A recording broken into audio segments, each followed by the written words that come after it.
అనిపించింది నాకు. ఎందుకంటే డిఫరెంట్ ఏరియాస్ నుంచి డిఫరెంట్ ప్లేసెస్ నుంచి జిల్లాల నుంచి డిఫరెంట్ కోర్సెస్లో చదువులు పూర్తి చేసుకొని ఎంతో మంచి ఆశతో ఒక కొత్త జీవితంలో అడుగు పెట్టడానికి లిటరల్లీ ఇక్కడ చెప్పాలంటే ఒక చిన్నపాటి కర్మాగారం. అంటే మీరు కర్మాగారం అంటే ఏదో కింద మీద మనం ఏదో షర్ట్ వేసుకొని బ్రౌన్ షర్ట్ వేసుకొని నట్లు బోల్ట్లు బిగించే కర్మాగారం కాదు. జస్ట్ లైక్ మీరందరూ కూడా నెక్స్ట్ ఫ్యూచర్ జనరేషన్ కి ఒక వారధల్లా కనిపించారు. అది నాకు ఇక్కడ ఫీల్ కనిపించింది. అట్ ద సేమ్ టైం నేను వచ్చిన దగ్గర నుంచి యాజ్ అందరు కదా మా పోలీసు వాళ్ళతో 1.5 years నుంచి ఉండి నాకు పోలీస్ బుద్ధులు ఎక్కువైపోయింది. వచ్చి రాగానే ముందు సీసీ కెమెరాలు ఉన్నాయా లేదా, పిల్లల సెక్యూరిటీ ఎలా ఉంది, లేకపోతే పిల్లలు ఏ రకంగా వాళ్ళందరూ కూడా హోమ్ సిక్నెస్ లేకుండా ఉంటున్నారా, ఏమైనా సూసైడ్ టెండెన్సీలు ఉన్నాయా, ఇవన్నీ ఆల్రెడీ ఒక పోస్ట్ మార్టం అయిపోయింది మీ సార్ వాళ్ళందరికీ కూడా. ఒక ఈజీగా ఒక రోజు ఇందాక ఒక పావుగంట కూర్చొని వాళ్ళందరినీ కూడా అడిగేశా. సో ఓవరాల్ గా ఇక్కడికి వచ్చిన వెంటనే నాకు ఆ ఆస్పెక్ట్ లో కూడా చూసినా కూడా సెక్యూరిటీ వైజ్ కానీ, అదేవిధంగా పిల్లలకి మంచి ఫుడ్ అందించడంలో కానీ, వాళ్ళకి సేఫ్ క్యాంపస్ ఇవ్వడంలో కానీ, ఒక మంచి అంటే స్టాండర్డ్స్ మెయింటైన్ చేసుకుంటూ వెళ్తున్న ఈ కేఎల్ యూనివర్సిటీకి మరొకసారి వాళ్ళందరికీ కూడా నేను ధన్యవాదాలు తెలియజేసుకుంటున్నా.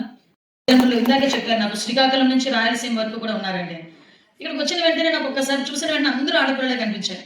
Good, first of all good sign ఆడపిల్లలందరూ ఇక్కడ ఒక వేదిక మీదకి రావటం. నేనేమంటానంటే యూనివర్సిటీ వాళ్ళకు కూడా సార్ మోటివేషన్ అన్నది, ఓరియంటేషన్ అన్నది ఆడపిల్లలకి ఎంత అవసరమో మగపిల్లలకి కూడా అంతే అవసరం.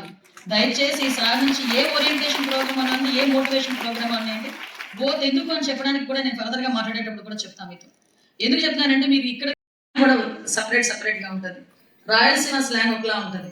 ఇటువంటి ఏరియాస్ నుంచి వచ్చిన వాళ్ళందరూ కూడా అక్కడికి మౌల్డ్ అయి ఉండేటప్పుడు జస్ట్ ఫస్ట్ ఆఫ్ ఆల్ ఇక్కడికి వచ్చిన ఆడపిల్లలు కానీ మగపిల్లలు కానీ ఎవరైనా కూడా తల్లి కష్టము తండ్రి కష్టము మర్చిపోకుండా ఉన్నంత వరకు మిమ్మల్ని ఎవ్వరు ఏమీ చేయలేరు. అది సింపుల్ లాజిక్, మీకు బలంగా నాటుకోవాల్సిన విషయం. ఎందుకంటే మీ తల్లిదండ్రులు ఈ పొజిషన్లో మిమ్మల్ని కూర్చోబెట్టడానికి చాలా, నాకు తెలిసి ఒక 50% ఈజీగా ఉంటారు. వ్యవసాయం బేస్ చేసుకుని వచ్చిన వాళ్ళు కానీ, లేకపోతే ఏదో ఒక చిన్నపాటి ఉద్యోగం చేస్తూ వాళ్ళ ఫాదరు వాళ్ళందరూ కూడా చదివించి ఇక్కడ తీసుకొచ్చిన వాళ్ళు కానీ, వీళ్ళందరూ కూడా చాలా మంది ఇక్కడికి వస్తారు. ఇక్కడికి ఏం కావాలంటే అది మనం పంపించాలి అనే ఉద్దేశంతో వాళ్ళ తాలూకా చిన్న ఇష్టాలను కూడా చంపుకొని మీ అందరికీ తీసుకొచ్చి ఇక్కడ పెట్టే పరిస్థితి.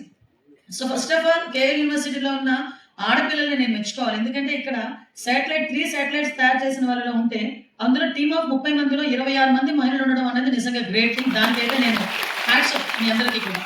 ఎందుకంటే టెక్నాలజీని కూడా అంత ఓనర్షిప్ తీసుకొని ఈరోజు చాలా మంది ఆడపిల్లలు ముందుకు